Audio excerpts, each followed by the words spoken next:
Every time Warren brings up this ultra millionaire's wealth tax, she calls it, she always focuses on this one talking point. I think it's trying to paint a picture. She's trying to paint a picture in voters' minds of just 2 pennies. She's acting like, well, if you have $50 million, 2 pennies doesn't make a big deal.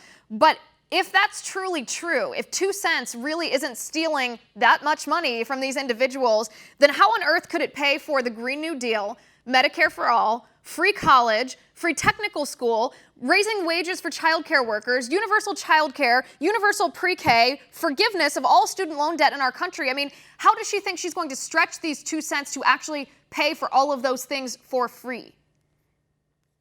Well, that's a simple answer. She doesn't.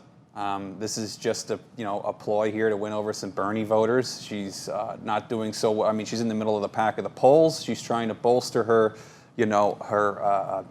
prevalence within the Democratic Party. There's 23 people in the Democratic field. She has to say something that gets her on TV, something that gets her on these news stations. I mean, this is basically what she's doing, is being very generous with other people's money when, reality doesn't get in the way.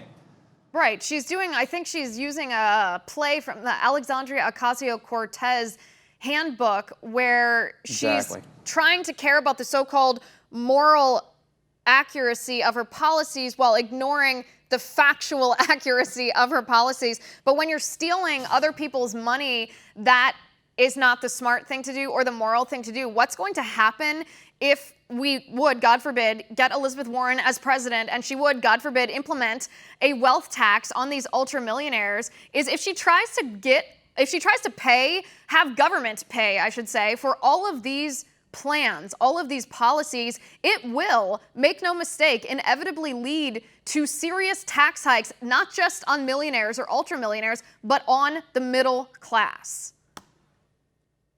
Right, and middle class would face the brunt of that. Look, rich people have accountants. They take their money, they hide it overseas, they do these, investment schemes where they don't have to pay taxes, and the brunt of that will fall on the middle class. You'll have people who have foregone going to college, who are working as plumbers, dishwashers in restaurants, subsidizing people that went to college in order to give them quote-unquote free school. No one in the middle of the country buys that anything's free.